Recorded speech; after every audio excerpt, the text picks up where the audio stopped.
Revelation 9 and 10 in the Amplified Version of the Bible. Revelation 9. Then the fifth angel blew his trumpet, and I saw a star that had fallen from the sky to the earth, and to the angel was given the key of the shaft of the abyss, the bottomless pit. He opened the long shaft of the abyss, the bottomless pit, and smoke like the smoke of a huge furnace puffed out of the long shaft, so that the sun and the atmosphere were darkened by the smoke from the long shaft.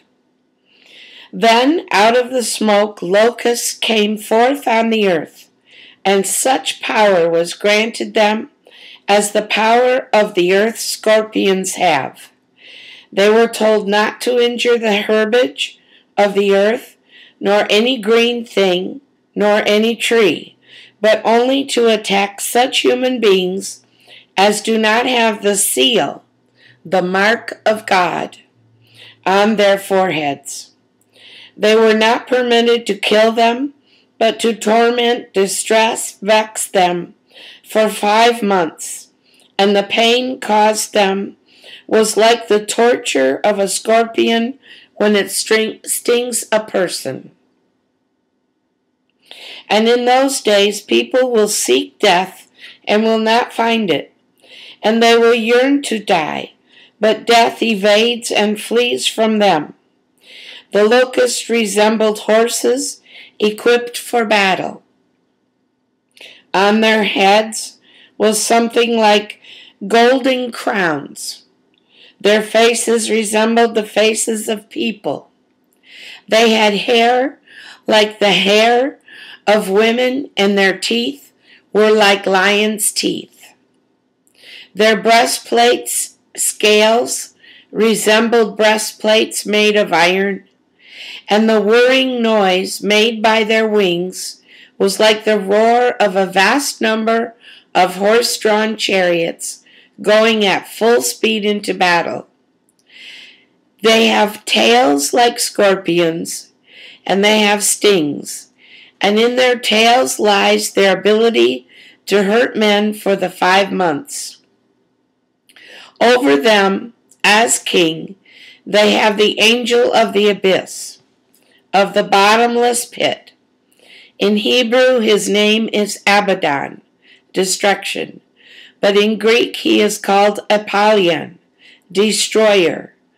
The first woe, calamity, has passed.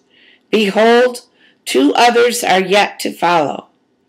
Then the sixth angel blew his trumpet, and from the 4 horns of the golden altar which stands before God, I heard a solitary voice saying to the 6th angel who had the trumpet, "Liberate the 4 angels who are bound at the great river of Euphrates."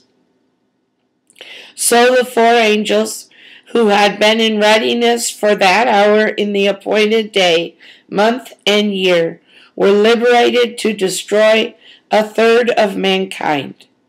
The number of their troops of cavalry was twice 10,000 times 10,000, 200 million. I heard what their number was, and in my vision the horses and their riders appeared to me like this. The riders wore breastplates the color of fiery red and sapphire blue and sulfur, brimstone yellow. The heads of the horses looked like lions' heads, and from their mouths there poured fire and smoke and sulfur, brimstone. The 1/3 of mankind was killed by these 3 plagues, by the fire and the smoke and the sulfur, the brimstone, that poured from the mouths of the horses. For the power of the horses to do harm is in their mouths, and also in their tails. Their tails are like serpents, for they have heads, and it is by means of them that they wound people. And the rest of humanity who were not killed by these plagues, even then, did not repent of the worship of the works of their own hands, so as to cease paying homage to the demons and idols of gold and silver and bronze and stone and wood, which can neither see nor hear nor move. And they did not repent of their murders or their practice of magic, sorcerers, or their sexual vice, or their thefts. Revelation chapter 10 in the Amplified Bible. Then I saw another mighty angel coming down from heaven, robed in a cloud, with a halo like a rainbow over his head. His face was like the sun, and his feet and legs were like columns of fire.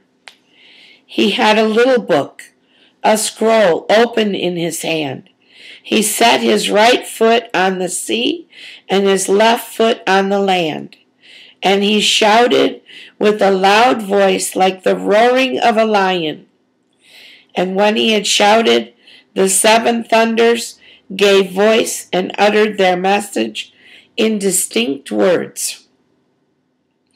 And when the seven thunders had spoken and sounded, I was going to write it down, but I heard a voice from heaven saying, "Seal up what the seven thunders have said.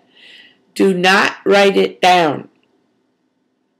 Then the mighty angel whom I had seen stationed on sea and land raised his right hand to heaven, to the sky, and swore in the name by him who lives forever and ever, who created the heavens, the sky, and all they contain, and the earth, and all that it contains, and the sea, and all that it contains.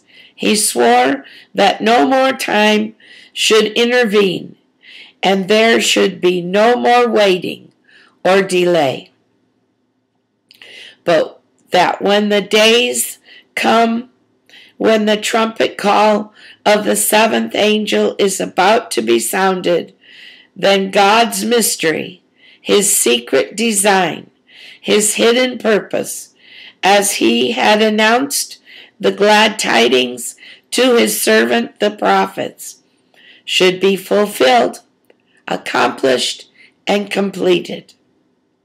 Then the voice I had heard from heaven spoke again to me, saying, "Go, take the little book, the scroll, which is open on the hand of the angel who is standing on the sea and on the land."